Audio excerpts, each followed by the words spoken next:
Very good evening, all the doctors. My name is Khushbu. I am heading marketing of the cardiac cluster of Aries.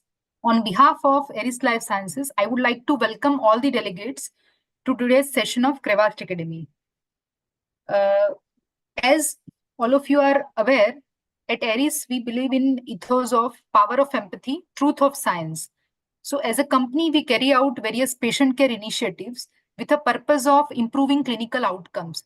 To name few of the initiatives, ABPM on call, Holter on call, sleep study on call, India heart study. These are a few initiatives which we have been carrying out since many years. And we have reached out to more than lakhs of patients through these initiatives. Now to come to the today's topic of Crevast Academy, right? This is an initiative which we started last year, and there were 13 sessions before today's session has been conducted earlier, and the topics were in and around statin. So it was about the practices around the cardiovascular disease management.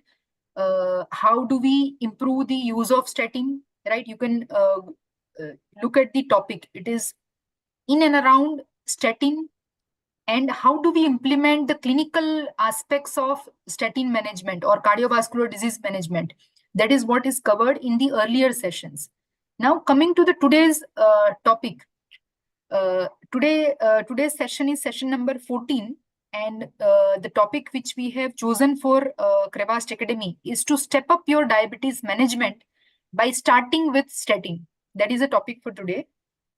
And for this session and all earlier sessions, Dr. Sanjeev Shah has been moderating this program.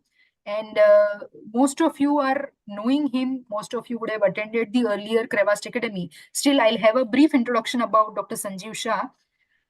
Dr. Sanjeev Shah is an practicing endocrinologist associated with Nanavati Next Super Specialty Hospital, Mumbai. He has experience of more than 40 years in the private practice, and he was associated with KM Hospital as a clinical pharmacologist for more than 5 years. He is a researcher, conducted many global trials for more than 20 years, more than 50 original research papers, and more than 20 book chapters are on his name. So we are very lucky, and we are happy that Dr. Sanjeev Shah has agreed to be part of this program and moderating the entire program. So I would request Dr. Sanjeev Shah to take ahead today's program. Over to you, sir. Thank you. Yes, sir. Thank you, Doc. Thank you, Khushbu.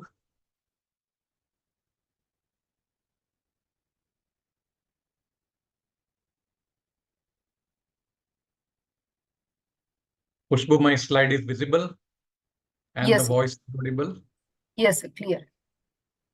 So with this, I would thank Aries team for giving me an opportunity to run Crevast Academy right from the beginning. So it was quite an interesting journey with different subjects, curated content, different experts from all over the world, as well as few of international program trying to touch different aspects of lipid management guidelines, plaque biology, LDL science, and all along, including side effects of statin, we have touched in great detail in different programs. Today, we are focusing more on diabetes management. Both diabetes and hypertensive patients need lipid management quite intensively. But in diabetes, the management of lipid has been well established as per the guideline and practices, not so much in hypertension, but that we would discuss in a different meeting about CKD, stroke, hypertension, and everything. So joining me today would be two experts. After me, he is going to be Dr. Saptarshi Bhattacharya, who is an endocrinologist at Apollo Indraprasth Hospital, having been trained in endocrinology at All India Institute of Medical Sciences. He had been in a committee as executive member of ESI, ex-secretary of SAFES, that is South Asian Federation of Endocrine Society, and that of Delhi also.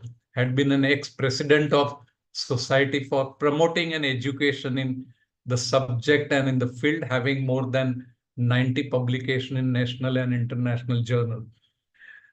Another last speaker of the day and an expert is Dr. Vijay Neglur, had been a close friend and associate in more than 100 meetings in last 20 years. With him, we have shared common platform, traveled all across in different meetings. As much as couple of meetings we did in August month together, had been practicing in Thane and part of Mumbai, also at Prestige Jupiter Hospital in Thane. He had been a diabetologist, had been a fellow of Indian College of Physician, teaching faculty at Rajiv Gandhi Medical College, College of Physician and Surgeon, PHFI, had been an extensive reader and practitioner as physician and diabetology. So together, three of us will drive to today's agenda to start in subjects of are diabetics at high vascular risk, kind of a context setting subject. This is one of a recent last year's publication on in Circulation Journal about addressing the cardiovascular risk in diabetes is more than a sugar. There are multiple pathways by which a large majority of diabetics have a high risk of cardiovascular disease. As stated in the circulation paper last year, 75% of diabetics with age more than 40 years eventually die from cardiovascular disease, shown in multiple epidemiological studies over the years. Interestingly, they are prone to die from even many times first cardiovascular event compared to non-diabetic. Treatment of hypertension and lipids are changing, education is changing. In many countries, coronary artery disease incidence has reduced, and you might see a different kind of a disease profile. As you can see in another paper of a review in cardiology, diabetes confers a high risk for different forms of cardiovascular disease. One of them distinctly is a cardiomyopathy, ischemic heart disease, where cardiomyopathy would result into heart failure. Coronary artery disease also can result into heart failure. So whether you have a microvasculature disease or a major vessel disease, stroke is equally common in diabetic population, and so is also a peripheral arterial disease. Now, the outcome studies or the risk, earlier we believed that only type 2 diabetic patients with metabolic syndrome, obesity are at higher risk. We all know that 70% of diabetics will have hypertension as an associated comorbidity or a risk factor. Two together will need to have a lipid level at a very different target, and an optimum level would be defined based on how much an individual is at a risk of future coronary artery disease. And that gets estimated with CV risk scoring and a different, right from Framingham to ASCVD to Q risk 3 scoring, which have been used in different population, different scoring method. And we have discussed scoring method in earlier meetings. But type 1 diabetics are also at a higher risk of cardiovascular disease due to a lifetime glycemic burden. As we are talking in a lipid statin academy all along about the lifetime lipid burden, LDL burden, and what should be a target background disease. But as control of blood glucose is equally important, lower blood pressure is equally important. And so the guidelines are getting revised in diabetic population to have a different LDL goal compared to what we knew about 3 years back. As the devil's in details when we talk about diabetic dyslipidemia, atherogenic dyslipidemia is primarily characterized by high triglyceride. LDL abnormality is reasonably matching with the non-diabetic population, but diabetics having high TG and low HDL results into a different kind of a ratio of LDL to HDL, as well as TG by HDL, which expresses degree of insulin resistance. But typically you will also find a small dense LDL being higher in diabetic population. As dyslipidemia progresses, there are hidden players which is responsible for slowly progressive atherosclerosis. Many studies have shown that subclinical atherosclerosis starts much earlier than a manifestation of a clinical event. As high as two-thirds of diabetics could have some degree of subclinical atherosclerosis. The diagnosis of a coronary artery disease is made when you subject a patient to coronary angio or a CT coronary or a calcium scoring or a stress test for any reason. You look at a coronary artery, then a patient gets diagnosed prior to a clinical endpoint event. But these hidden issues of oxidative stress, subclinical inflammation, along with visceral obesity and adiposity is quite common, which is not visible in diabetic people, and that is partly responsible along with dyslipidemia, hyperglycemia, and hypertension. Together, we call it lipitension, as we call it diabesity. Both together is quite common. And these are driving all pathways. Of course, there are HSCRP and other players, TNF alpha, PI1, and all inflammatory markers, pro-inflammatory cytokines also operate together with lipid abnormalities and barotrauma due to hypertension.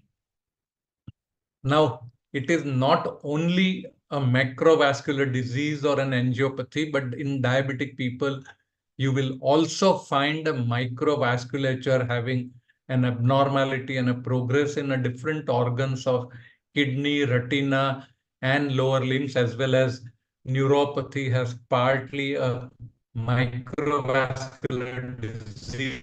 Earlier, we believed that it was a metabolic complication, but there is an element of microvascular element even in diabetic peripheral neuropathy. Now, if you look at various biomarkers of a vascular aging, we differently believe that diabetic people have a shortening of a lifespan by approx 6 to 8 years, and an aging sets in, or the vascular aging comes up early in diabetic people, is not an expression of diabetes per se or a complication of hyperglycemia, but an individual's phenotype, sarcopenia, and all those endothelial dysfunction, very early abnormalities, which is part and parcel of what results into hyperglycemia and what was playing a role in a previous decade, is also responsible for early aging. So this was an elegant paper in a JAG journal in 2020, which highlighted different abnormalities of vascular aging, and some of them are commonly seen in diabetic people, some of them are seen in chronic hypertensive. So in summary, if you look at a diabetes and cardiovascular risk, along with prevalence, which is very nicely highlighted in this 2019 paper, of a prevalence of 20% for coronary heart disease, 20% for heart failure, similar incidence for peripheral artery disease, 10% stroke, 34% retinopathy, and almost 30 to 60% nephropathy. CKD nomenclature, diagnosis, all have been revised, and microalbuminuria, which is present in 1/3 of the people, are labeled as a kidney disease, though EGFR has to go down to a level of 60 to qualify a label of CKD, which in my opinion is reasonably late.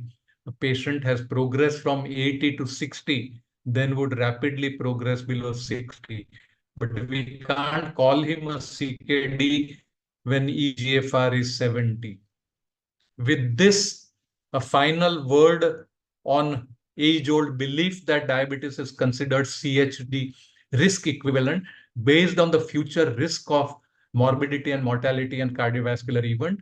As you can see on the top panel in the left diagram are all expression of a cardiovascular disease, and you track downwards into subclinical vascular disease has all different risk factor or associated partners in crime.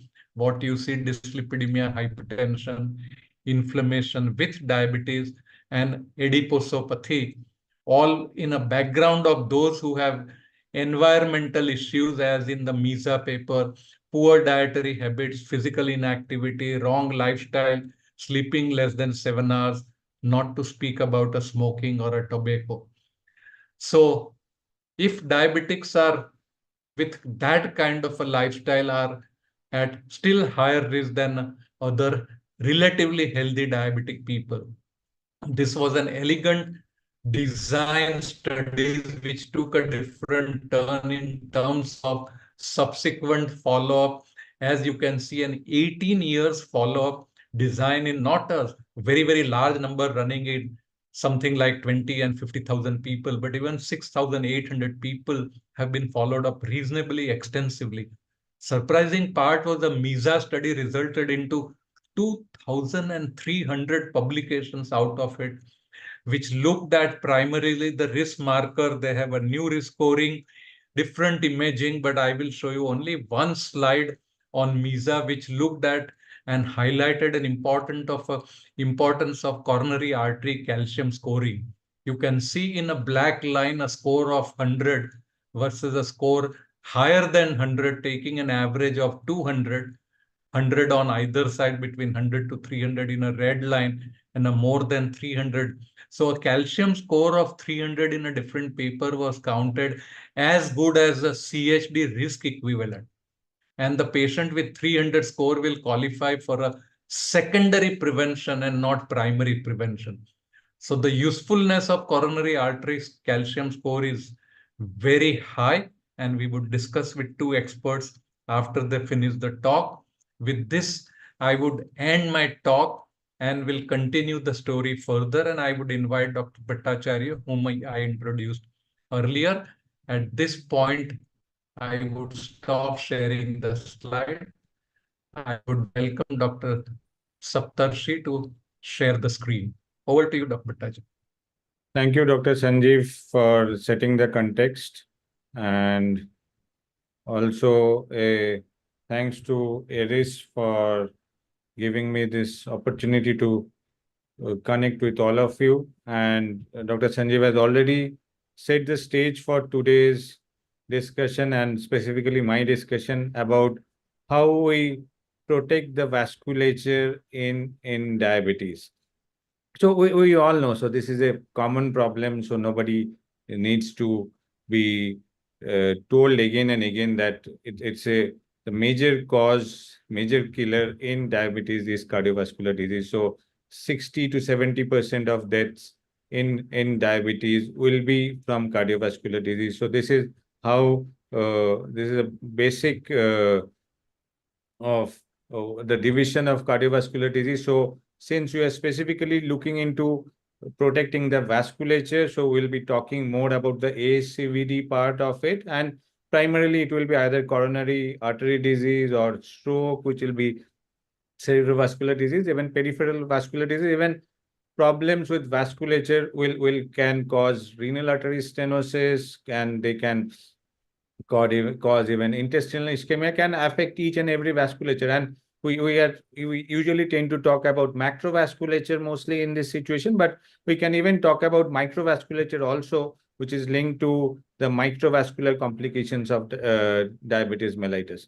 So this was the data from Swedish National Diabetes Registry starting from 1998 through 2012 or 14. So what we see is that this is a graph showing comparing death from any cause, death from cardiovascular disease, death from coronary artery disease, and hospitalization for cardiovascular disease. So there is the blue line, if you can see, so that is an indicator of the incidents from in type 1 diabetes, and these are the match control. So you see there's a huge gap in the incident rate.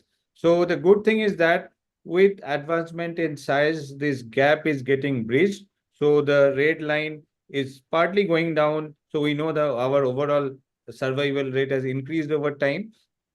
But in diabetes, it was much higher earlier.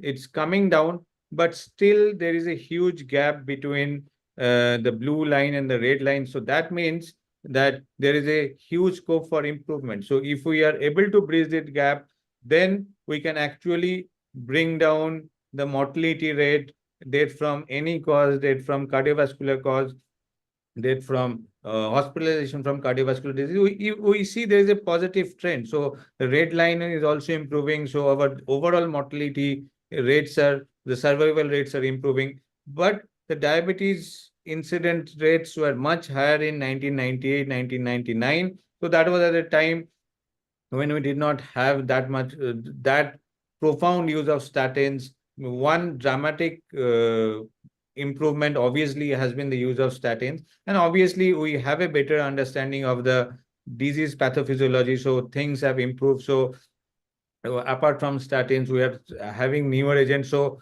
which have a positive impact on cardiovascular mortality and morbidity. So maybe these trials will data will not be reflecting those parameters, because this is only till 2013 or 14. So even though our direction is right, so both the trends graphs are coming down, but still there is a gap, and our purpose is to improve the medical treatment in a way so that we can bridge that gap.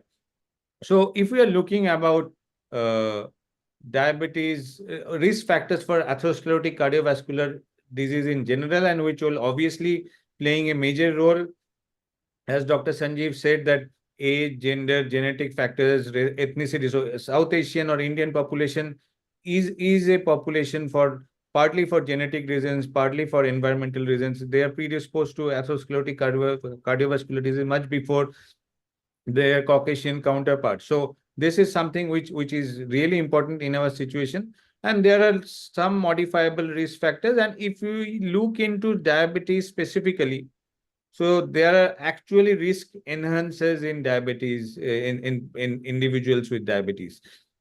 So one of them is long duration of diabetes. So anybody with more than 10 years of type 2 diabetes, the chance of coronary cardiovascular disease will increase. Albuminuria, as Dr. Sanjeev pointed out, that can be also a marker of cardiovascular disease. As a GFR goes down, with progression of chronic kidney disease. So that is another marker. So, and all these complications, be it microvascular or macrovascular, they tend to go hand in hand. So you have retinopathy or neuropathy, that is again might be a surrogate indicator that the chance of cardiovascular disease is also going to get up. So if we have these findings in our patients with diabetes, we really need to be careful.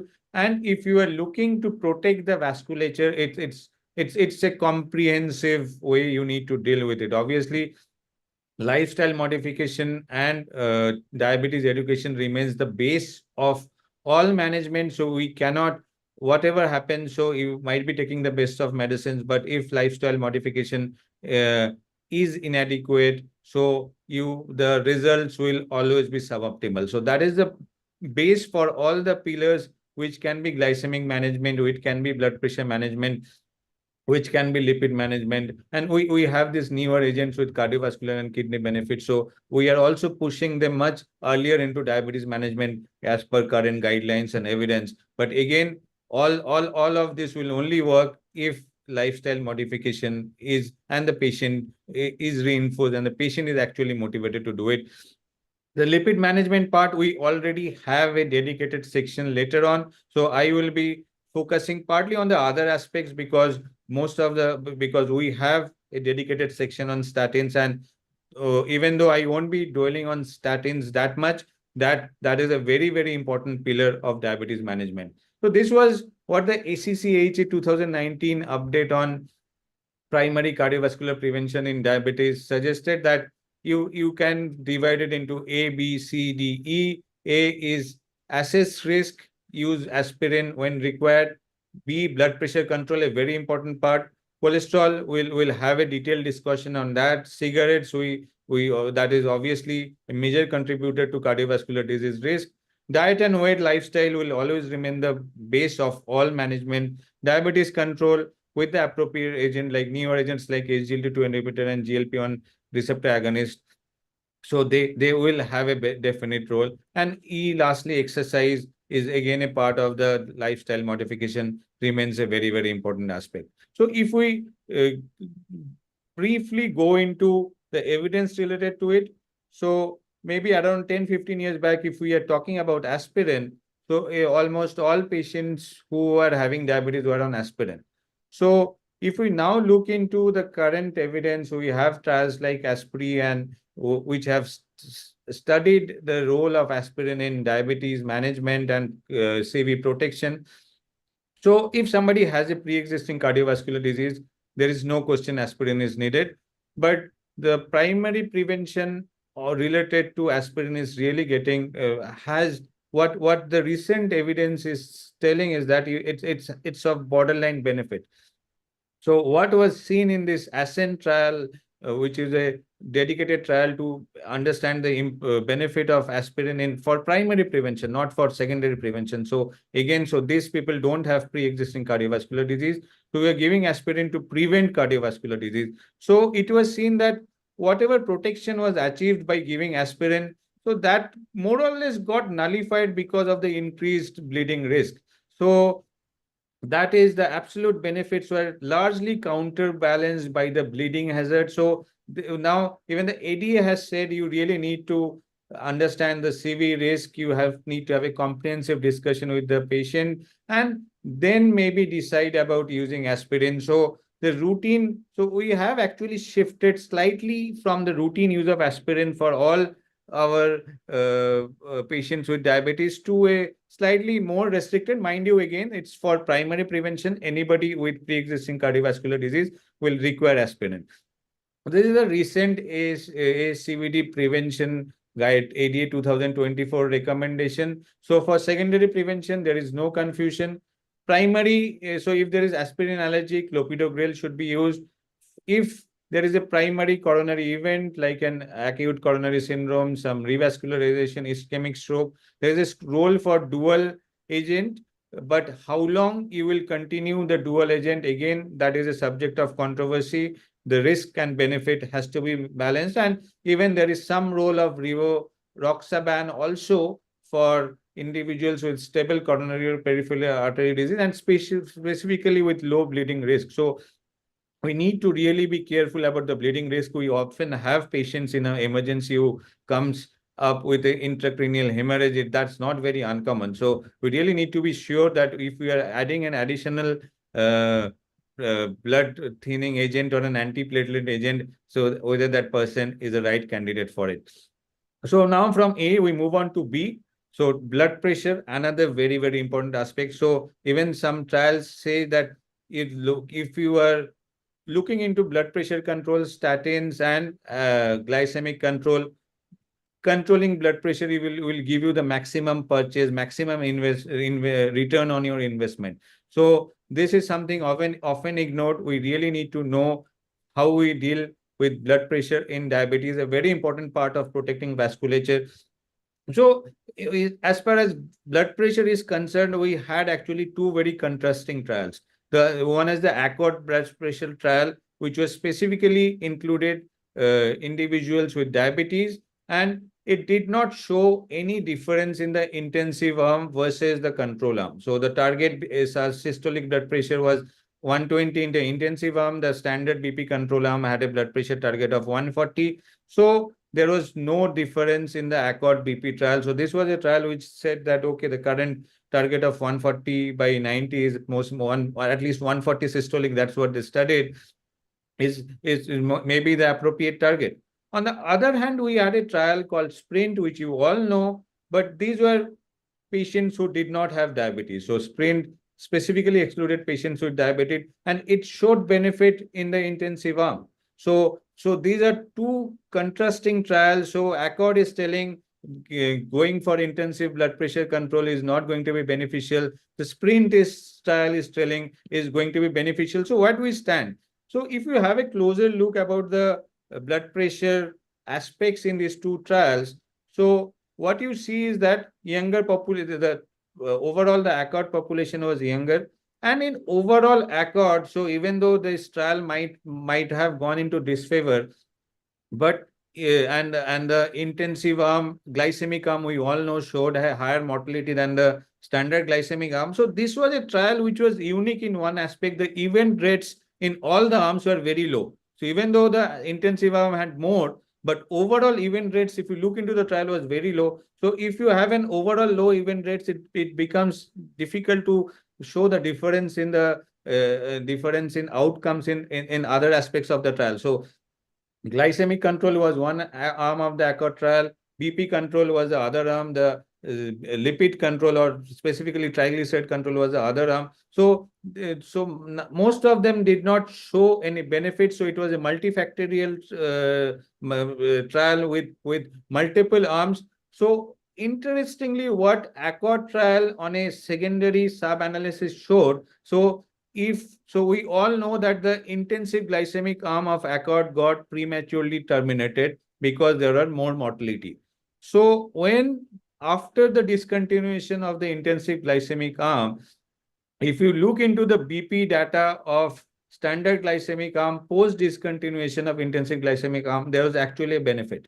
So most probably a lower BP in type 2 diabetes will be beneficial. So ADA as of now in 2024 is telling that you need to target a blood pressure of 130/80. We have still slightly, maybe in the old fashioned way, stuck with the 140/90 target. But if you go by guidelines, if you go by evidence, I think it's time that we get more proactive about considering 130/80 as the target. And what also the other data showed that if you are, there was one time where it was clearly said that ACE inhibitor or ARB, not a combination of them, either one of them should be the first line. But again, there is large systematic review and meta-analysis of randomized control trial. They show that the benefits of RAS blockade versus calcium channel blocker or a thiazide diuretic was more or less similar, unless the patient is having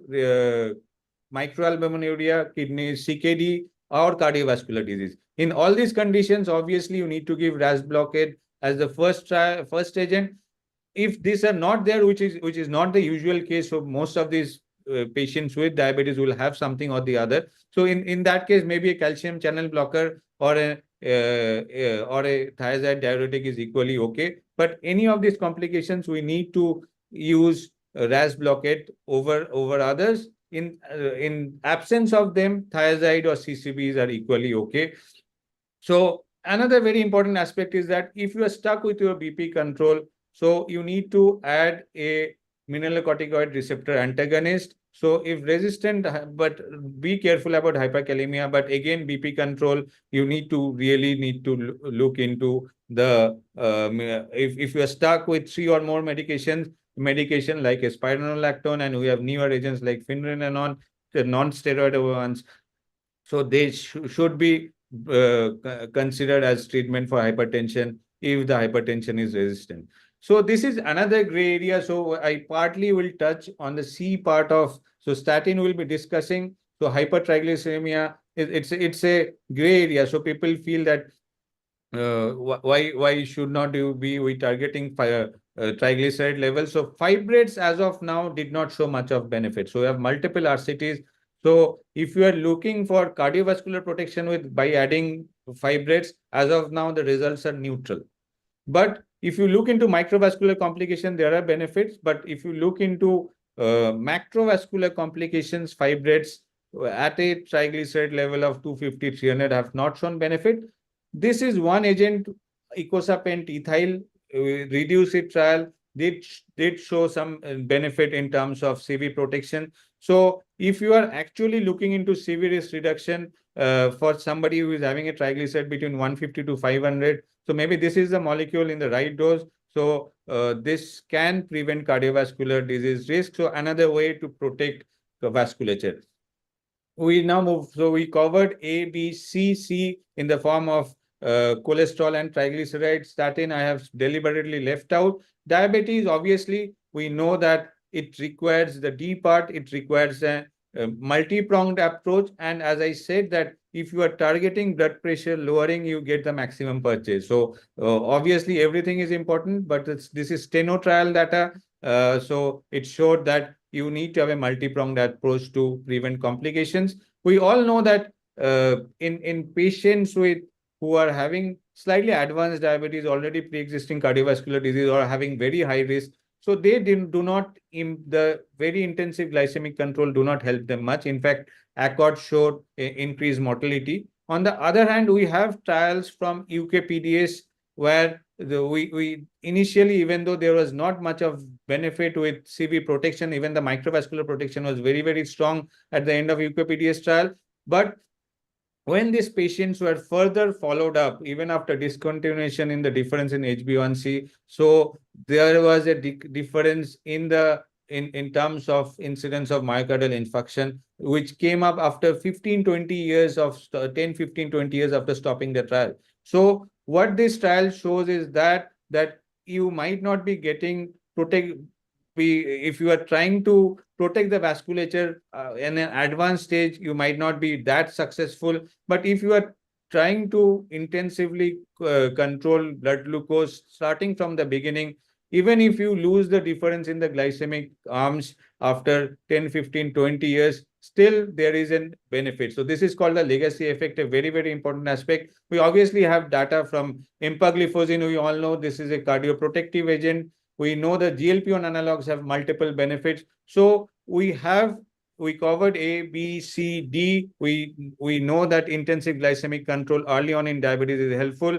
And we also briefly discussed that agents like GLP-1 analogs and SGLT2 inhibitor have cardioprotective agent. So they also have a role in protecting the vasculature.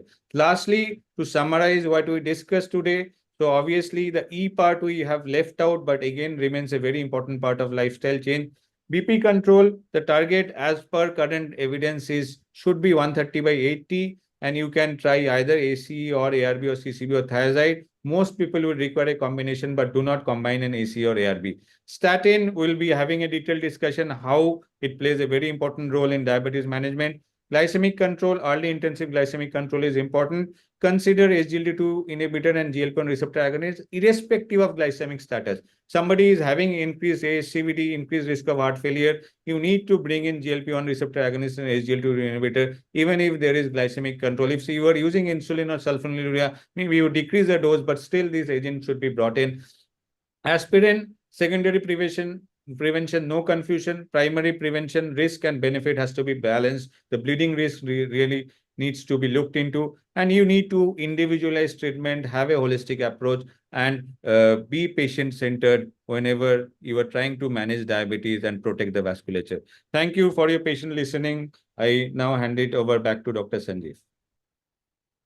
Thank you, Dr. Saptarshi, for a detailed analysis of various evidences and intervention steps with kind of a controversy regarding blood pressure target. We'll take up that point later, and I would invite Dr. Vijay Neglu to start. I will just stop sharing this. Yeah. Thank you, Sanjeev, for your kind words of introduction. Thank you, Aries. And let me share my slides. I think slides are visible, I guess. Not yet on the screen. Not visible? No.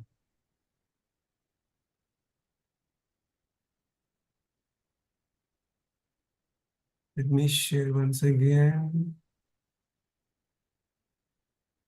Now? Yes. All right. Make it a larger view. Yeah. Okay. Okay. So thank you, Sanjeev, and thank you, Aries, for this great opportunity to discuss about these statins in patients of diabetes. Now, if you look at the lifestyle of the patients of diabetes, you know that the patients of diabetes have 6 years lost in their life if they don't have cardiovascular disease. And they have cardiovascular disease, they lose almost about 12 years of life.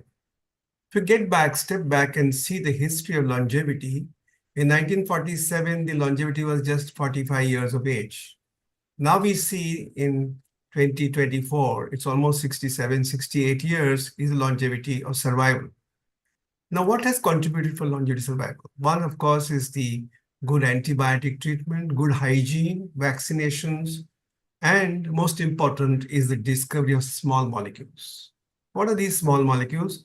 These are the enzyme inhibitors. For example, ACE inhibitor is enzyme inhibitor. Then you take aspirin, it's a cyclooxygen inhibitor. Take DPP4 inhibitor. and finally HMG coenzyme inhibitors. So the enzyme inhibitors or these small molecules have made a big change in the longevity. And today we're discussing this small molecule, which is statin. And we know that the people with diabetes are twice likely to have heart disease, and statin can reduce the risk by lowering cholesterol, and statin may raise blood sugar partially with a higher dose, but the benefits outweigh the risk of developing new onset diabetes. This is the data of the meta-analysis, which looked at 14 randomized trials on statin therapy. This had about 18,000 individuals, out of which 1,400 plus with type 1 diabetes and 17,000 patients with type 2 diabetes and about 71 without diabetes. This was followed up for a period of 4.3 years. And to right of yours, you can see that the reduction of the risk of cardiovascular event, whether it's a major coronary event or a coronary revascularization or a stroke or a major vascular event, reduced by 21%, which is very significant. And therefore, per millimole of reduction of LDL, there was associated with the benefit in terms of cardiovascular outcome. And therefore, statin for all diabetic patients is mandatory. And you can see here, statin thereby should be considered for all diabetic individuals for its sufficiently high risk for vascular events. Now, when you talk of statins, it remains a cornerstone of treatment for dyslipidemia in patients living with diabetes. We have two kinds of management. One which is called as a moderate intensity statin, where you have a people with diabetes within 40 to 75 years of age without atherosclerotic cardiovascular disease. Means every patient between that age group will receive a moderate intensity statin. And people with diabetes 20 to 39 with additional risk factor, could be hypertension, smoking, obesity, this could be one of the factors which will require statin therapy, or adults with diabetes more than 75 years, reasonable to initiate after discussion of the benefit and risk with the patient. So shared decision with discussing the patient about the use of statin in that age group. Then high intensity statins are prescribed in those patients who have diabetes between 40 and 75 years at a high cardiovascular risk, including those with or without established cardiovascular risk factors, or people with diabetes between 40 and 75 years of age at a higher cardiovascular risk, especially those with a multiple ASCVD risk factors and LDL more than 70. You may need to add a double therapy like ezetimibe could be added to the therapy. The addition or therapy is also indicated. And then people with all ages of diabetes with established cardiovascular disease, and of course, there is no contraindication to use high-intensity statin. So this is a publication by Alan Chait in the atherosclerosis, who looks at the management of dyslipidemia with or without diabetes, focusing mainly on ApoB100 containing lipoproteins. So the key step is for the effective risk management of the cardiovascular events. When you look at the very high-risk patients of cardiovascular disease and the extremely high risk, which is classified by the European Society of Cardiology, we require a combination therapy of statin with ezetimibe, or statin with ezetimibe with PCSK9, or a targeted therapy like inclisiran. We have achieved a reduction of less than 50%, then you have to add PCSK9. If reduction is more than 50%, then there's no further action to be taken. In patients of diabetes who either have a high or a very high CVD risk, you add statin with ezetimibe. Mind you, this is what is indicated as a guidelines, the combination therapy. And patients still not at goal, then you can add PCSK9 or bempedoic acid. So there's a residual hypertriglyceridemia, which you focus at in step number 2, where the patient's levels are more than 500. Then you give them fibrates. If it's less than 500, you can think of icosapentaenic ether, which is 4 gram. Mind you, it's a 4 gram per day. And this was the REDUCE-IT trial was the only trial which showed the benefit with this medication. The other 2 trials did not show that much benefit with icosapentaen ether. The ApoB non-HDL cholesterol not at goal. This is, of course, we can use that ANGPTL3 or monoclonal antibodies and ASO or ApoC3 inhibitors or ASO. So this is what is the way in which you treat your patients who have either diabetes or who have a very high extreme risk of developing cardiovascular disease. Type 1 diabetes also there's a recommendation. I think Dr. Sanjeev Shah did mention about it. In a very high risk, and then you have statins may be considered in asymptomatic patient with type 1 diabetes who's more than 30 years of age. Statin should be considered in patients with type 1 diabetes with high CV risk irrespective of the baseline LDL level. And statins are recommended as a first choice of lipid-lowering treatment in patients with diabetes with a high LDL-C level. Statins are not recommended in women during the childbearing age. And in the very high risk of atherosclerotic cardiovascular disease, use of LDL-C threshold of 70 milligram per deciliter to consider addition of a non-statin therapy. So in patient with diabetes, the higher risk of patients, especially those with multiple risk factors or those with 50 to 75 age, it is reasonable to use high-intensity statin. In other words, even in type 1 diabetes, the statin has a role to play in almost all the patients of type 1 diabetes. So now talking of the data on the primary prevention, we have the heart protection study, which is a study done from UK, which is about 5,000 patients, where you look at routine statin therapy of simvastatin 40 milligram, reduce the risk of cardiovascular disease by 22%. The CARD study was also a similar design, had a 36% reduction of acute coronary events, and the requirement of revascularization also reduced by 30%, and reduction of stroke by 48%. The ESCORT-LA showed a significant reduction in major CV events, and statin hypertension patients with diabetes were also recommended. LR trial also said there's a benefit of statin therapy, and STENO2 trial actually had 160 patients, and those patients who received intensive statin therapy did extremely well. At the end of 21 years of the trial, there's the extension of life by 8 years. So that's the story of STENO2 trial. Talking of secondary prevention in patients of diabetes, we have A to Z trial, which showed that early initiation and aggressive treatment with statin reduced the acute coronary event in these patients, and an NT was 77, which is quite impressive. PROVI trial also had a similar data, especially in patients with post-acute coronary syndrome, and Treat to Target trial, TNT trial, also found 25% reduction in the serious events with those in the statin and diabetic patients with a stable coronary heart disease. And the ideal trial, the patients had myocardial infarction and may benefit from the intensive statin therapy. So there is across the board, with or without pre-existing ischemic heart disease, patient needs the statin therapy if he has diabetes. The most important issue is of the compliance, which becomes a major limiting factor for any therapy of lifestyle disease, be it hypertension, be it lipids, be it diabetes, or whatever lifestyle disease. The compliance is a major issue. Quite often, these patients are asymptomatic, and we make them take medications. They do not prefer to take medicine because they say they have no symptoms, why they should take medicine. So therefore, there's a nationwide study supports the use of statins in the primary prevention against the cardiovascular disease or a death in 18-month survival low-risk patients with type 2 diabetes. So there is a role in patients of primary prevention. And of course, in the secondary prevention also, the high adherence of statin was important to maintain the effect. And finally, women were more frequently treated with statins, interestingly, than men. That's what the data says from the Danish trial. So this is again data from the Danish trial, which looked at the people receiving statin after diagnosis was made. You can see on the top bar here, between age 40 to 49, the red line is that for women, and the blue line suggests it's men. In the early age group here, you can see the men received more statin than women. Probably this is the reproductive age, so therefore the statin prescription was lesser. But as you advance the age from 50, 59, 60, 69, and so on and so forth, you can see females or women received more statin therapy than men.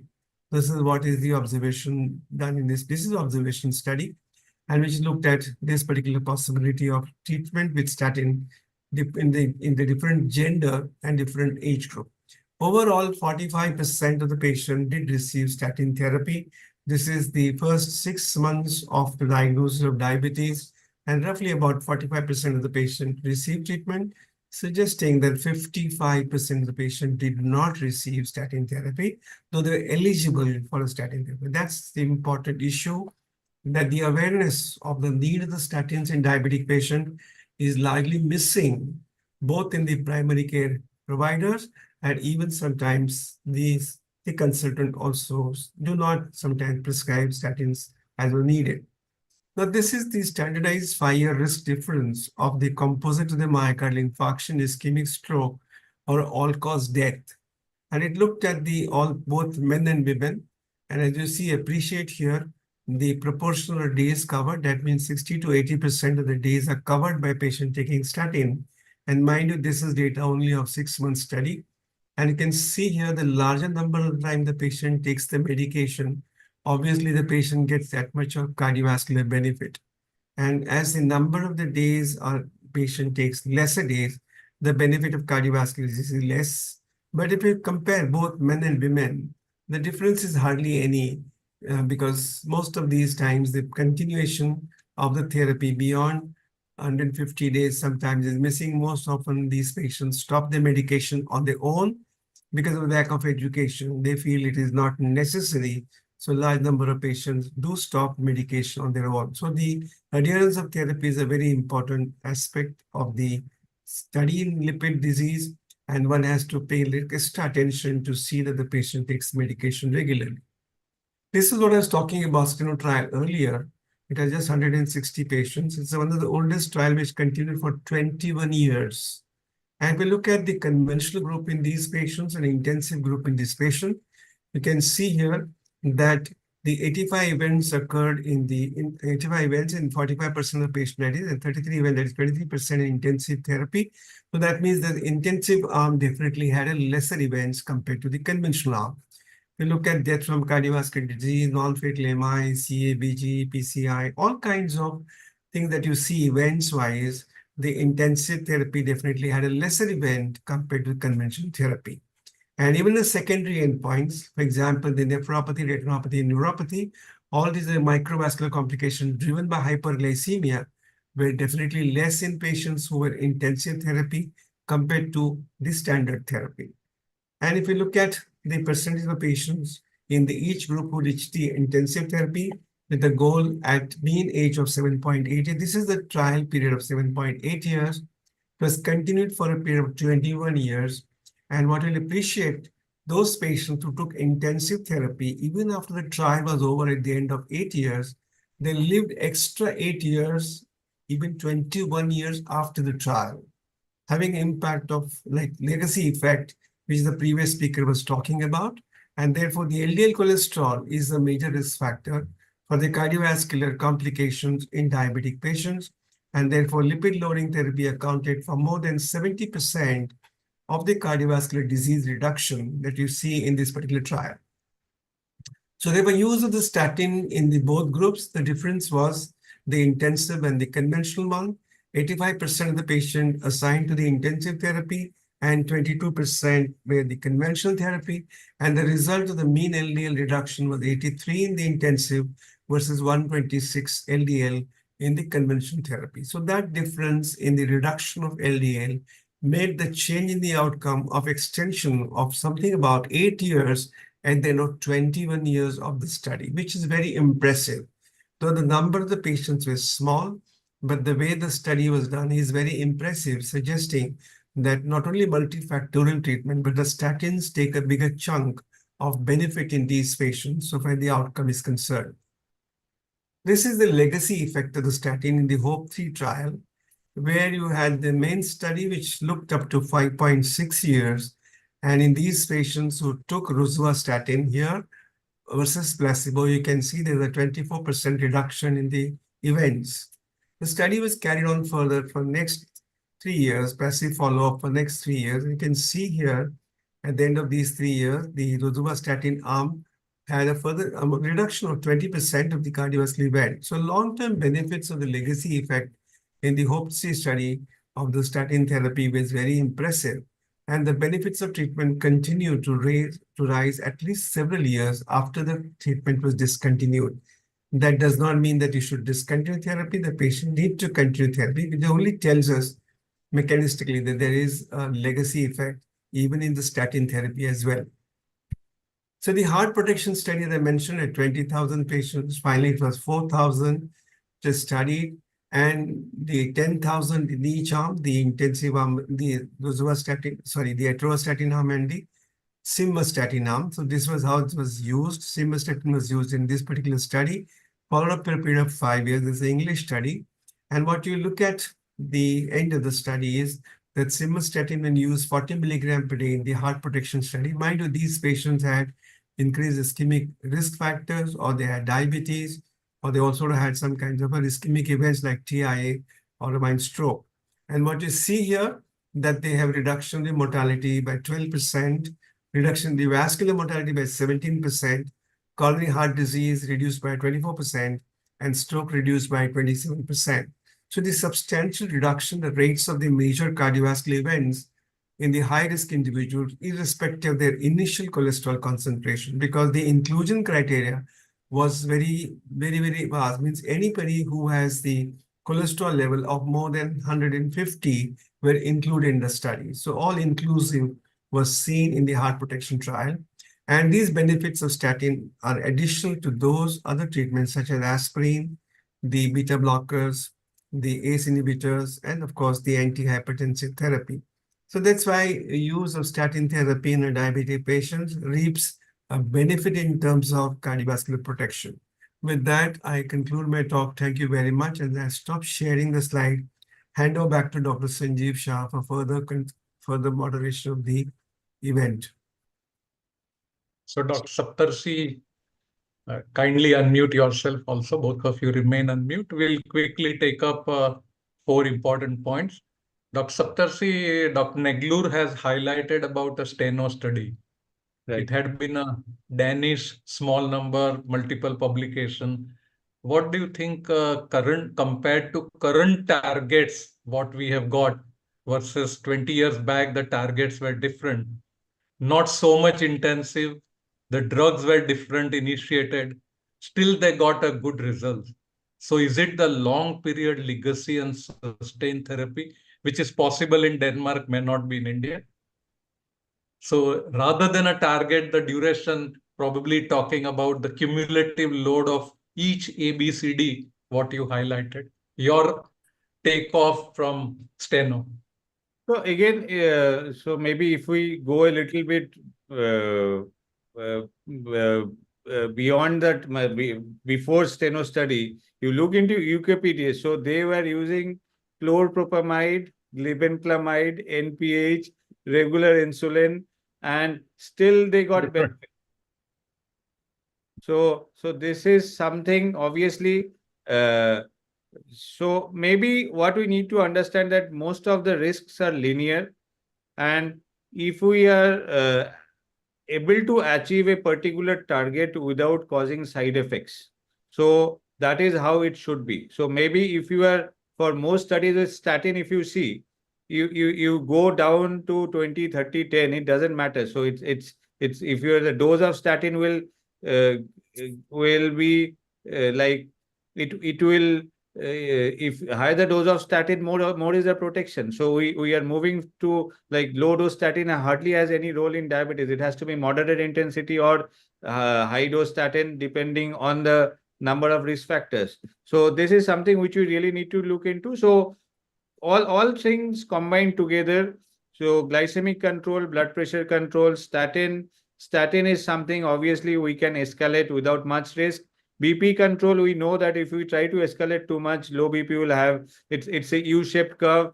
Intensive glycemic control, it really depends on the type of agents you are using. So maybe with agents like insulin or sulfonylurea, the intensive arm might have a negative impact in especially in those who are like having advanced cardiovascular disease or long duration diabetes. But if you are using agents like metformin or a DPP-4 inhibitor or GLP-1 analog or SGLT2 inhibitor, so the benefits are only going to add up. So maybe we need to have studies on the lines of steno, on the lines of UKPDS, where you are using the modern agents and we see the long-term outcome. So that is something which we are looking at, and obviously these are promising times. So we have much better agents than we had 20 years back, and even than we had 40 years back at the time of UKPDS. So things are improving. So we're looking in a positive direction, and we're hopeful we'll be able to bridge that gap between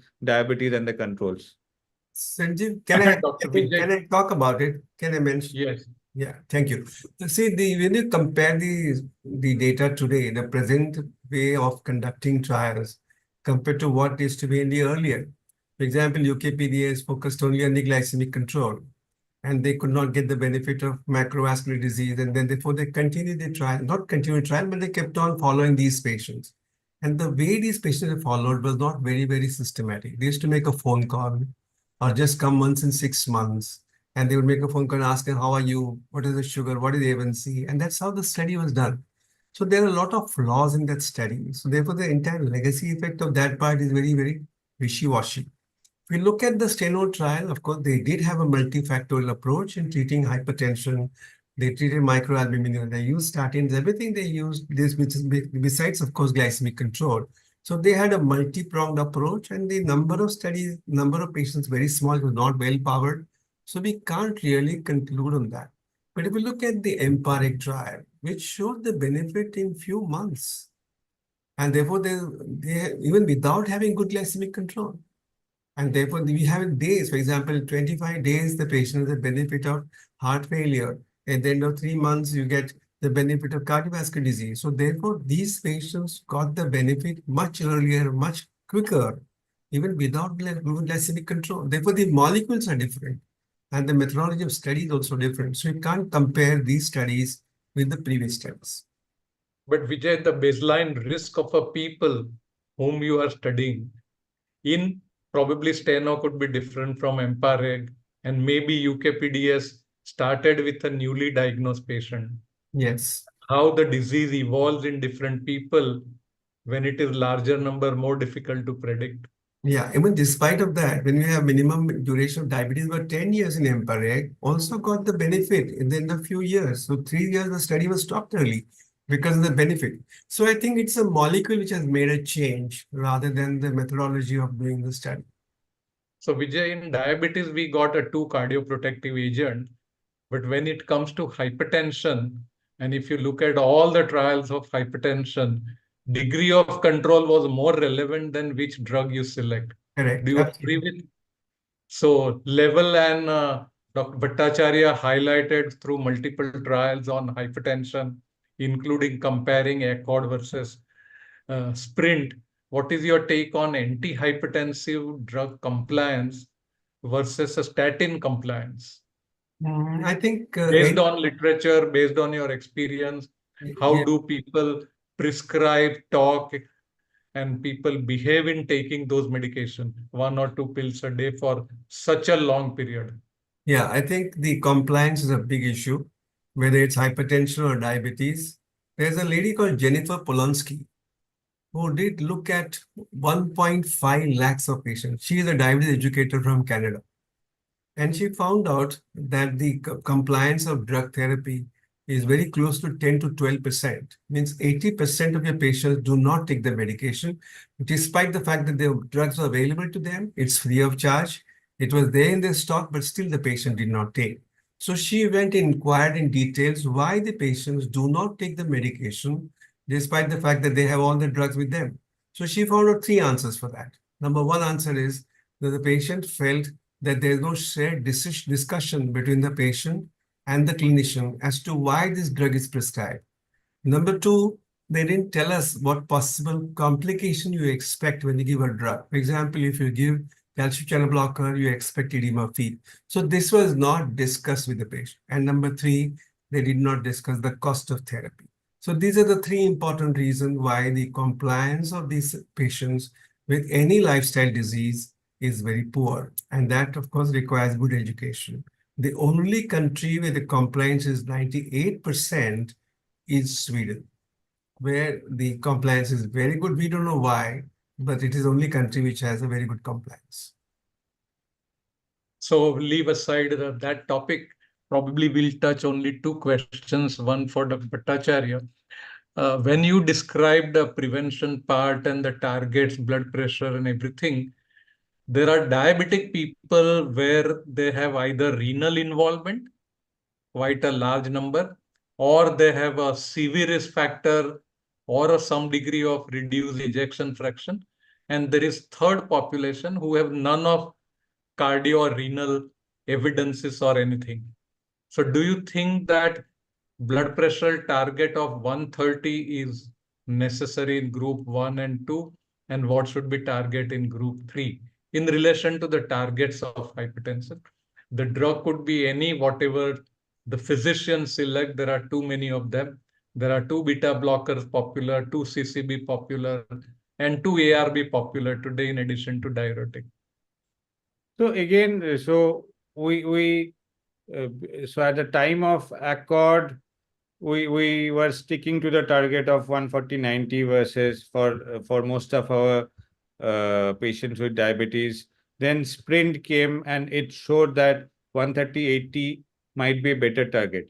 So earlier, if you go into the guidelines would have been you can target 130/85 or 130/80 for those with cardiovascular disease or renal complications. And if for those, and they gave a very neutral statement like, if you can achieve a target of 130/80, it might be preferable if you are able to achieve that without causing additional side effects. So it was a very soft type of recommendation they had given. If you look into ADA this time, so their recommendations are more clear. So they are telling that 130/80 is a point for starting treatment, 130/80 is a target, irrespective of the baseline cardiovascular risk. So obviously, if somebody is, say, having a chronic kidney disease component, you really need to be, sometimes we increase the ACE or ARB. There is always a risk of hyperkalemia which comes in. We need to be maybe more guarded on that aspect. Sometimes even if you are adding mineralocorticoid receptor antagonist, that also will increase the hyperkalemia in the setting of CKD. And when the kidney function starts worsening, that is the time actually the blood pressure management starts getting challenging. So there are multiple factors which actually come into play. Yeah. I think the Sprint trial, the recording of blood pressure was Yeah. done in a very peculiar way. The patient alone was in the room. It was something like recording blood pressure at home, something like home blood pressure recording. And therefore, the readings are quite small because there was no one to interfere. Patient was alone in the room and the blood pressure was recorded, which is not there in the other trials. That could be one reasons why the target of the blood pressure was lower in the Sprint trial compared to the other trials in diabetes, and Sprint again did not have any patients of diabetes.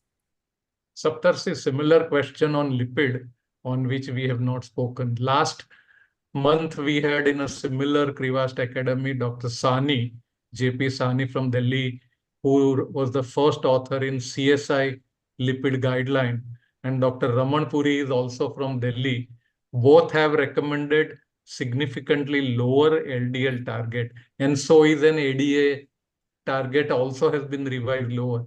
So what is your opinion regarding LDL target in diabetic people? So again, All coming from Delhi. yeah, so again, so that is the Lipid Association of India guidelines. They have really gone very high. Very low. So I think so. First of all, if we go by standard international guidelines, so primary prevention, it's like less than 70 it will be still something which is okay. If somebody has risk factors or have a pre-existing ASCVD, it's maybe less than 55 or even lower can be beneficial. They have the Lipid Association of India guidelines have even gone lower than that. So I think the Indian population is different. So we keep on seeing younger population getting admitted in CCU, no history, got to know diabetes for the first time, comes with the ejection fraction of 40%, triple vessel disease. So we are, as a group, as an ethnicity, we are more predisposed to ASCVD. So there is no doubt about it. So we don't know the reason. We need a stricter Pollution, partly environment, so partly lifestyle, so all everything combined together. So maybe if we manage to have more specific guidelines targeting these particular values in the Indian context or in the South Asian context, that will be more reassuring. Maybe they have a solid theoretical uh, basis to suggest that you should be targeting lower ones. So that might be your individual choice as of now, whether you want to go by international guidelines or by Indian Any recommendations. guideline. So, but again, so maybe there is really a need to generate more data in our setting to understand what lipid targets. So there are studies from their group also. So, but again, maybe if we have more comprehensive data about specific lipid targets in South Asian or Indian context, that will be more reassuring if before going for very aggressive lipid loading. For them, almost everybody will require a statin as per as their guidelines. So again, Correct. It looks when like we know the people who are who actually where statin is indicated, they are not complying. So even though you recommend a guideline, recommend very high intensity statin or moderate intensity statin for 80-90% of the population. So how many people? So the cost effectiveness as well as the compliance part also needs to be taken care of. Yeah, in but fact, the frequently lead we hear trial, a title of in a debate in a diabetes conference that every diabetic should receive a statin. Yes versus no kind of a debate exists. All population we leave aside, but we are talking about most diabetic people. Yes, Vijay, you were saying something. yeah, there's a lead trial also, which is done in India, which looked at the compliance of the patients who take medication, looking at people below 40 years and above 40 years, and the large number of population do not take medication. So there's a compliance issue, a big concern. And we are also trying to say that we get the LDL below 55 or even sometimes below 50 also. But then I think the first and foremost thing is the patient should take statin. That's the first step. And then subsequently achieving target. The last question probably for the day. Vijay, you did show about the graph of men versus women. So risk and all how changing based on the age group. Do you think that women who are at higher risk of CVD after age 50, 5-7 years post-menopausal, and having diabetes surely need a statin irrespective of LDL goal, similar to HPS study what you have shown, Yes, and would need a high intensity 20 milligram kind of rosuvastatin dose? yes, I think there are two aspects in this. First of all, when you look at the women as a gender with hypertension or dyslipidemia, you feel that after menopause, they have a sudden peak. Even if you look at the blood pressure or lipids are very highly peaked. Many times these women also have a bad obstetric history in the sense they have a preeclampsia, they have a hypertension during pregnancy, or there's a gestational hypertension or a GDM. All these are also a vascular insults to these women, and therefore the women ultimately land up with these problems subsequently. And then they have the benefit of estrogen, which they till they are in the fertile period, and moment they're off that, then that benefit also goes off. And in presence of diabetes, even that benefit also is not there. So therefore, women by and large do have a different gender manifestation in the lipids and hypertension. In fact, even if you look at the pharmacogenomics of the therapy in the women patient also, the value trial looked at valsartan in female patient and showed that they don't respond well to this. So therefore, there are a lot of problems of pharmacogenomics, the bad obstetric history that they have, and in general, the response to the blood vessels or the vascular response in these women is pretty different and high, and therefore they have a higher incidence of hypertension and dyslipidemia after the menopausal age. And therefore they require a more intensive treatment, and of course they should be very, very closely followed up. So I think the discussion would not end. The subject is vast. There are Yes. too many trials. We fail to understand certain aspects. Science is progressing very fast into the depth of a problem. On the other side, we haven't yet solved the problem of compliance to a desirable level, as the two experts have shown. We would continue dialogue in the next session of Krivast Academy. Stay tuned for the next month's topic. With this, I would thank Dr. Vijay Neglur and Dr. Saptarshi Bhattacharya for their active involvement and participation in the program. With And this, I thank you, would Sanjeev. thank and You have hand over to moderated so well. Your questions were very, very interesting, and you really have done a great knack of moderating the session very well. we had been doing for 1.5 years I with all kind of, we had a know. really a 1 hour session on SAMS also Yes, with a yes, kind of a case and a judge yes, and putting all the details of CPK mechanisms, everything into ACS biology of plaque, yes, trying to involve and take the story yes. of LDL further. Would welcome and hand over to Aries team, whether Khushbu or Dr. Hiren or Yeah, Mr. yeah. Nehal, over to you. Yes, sir. Yeah, thank you to all the esteemed faculties, right? Dr. Sanjeev Shah, sir, Dr. Vijay Neglur, sir, Dr. Saptarshi Bhattacharya, sir. Thank you, and I believe it was a very insightful session for all the attending audience, right? And again, thank you to all the audience for their active participation, right? See you next month with another interesting topic for the Crevast Academy. See you all. And Thank you. Nehal Thank you will to all of you. Nehal will tell us later on and inform both the experts how many people had joined. And to tell you, Vijay and Saptarshi, So it's more than 1,000 what I've done. small clippings of your answers would be cut into small video clips. Those who have not joined would receive your individual answers and will try to learn in a small video clips. Yes, Great, sir, definitely. We will. great. So thank you all. Thank you to all Yes. of you. Nice to Good meet night. Dr. Saptarshi for the first time on this platform. Yes, sir. I've heard of you, but I never met before, but nice to see you. Of course, Sanjeev is always with me at most of the occasions we are together. So we always travel together, talk 40 together. years of doing so many Things. 500,000 CMEs. Yes, yes, that's true. And it's enjoyable, and every time a new learning experience. Thank We you. did 2 in the whole, this is third in this 1 month itself. Yes, yes, yes. Together. But it was very interesting. Every time it is value addition. That's See you again. Thank you, everyone. Thank you. Good night. Thank you, everyone.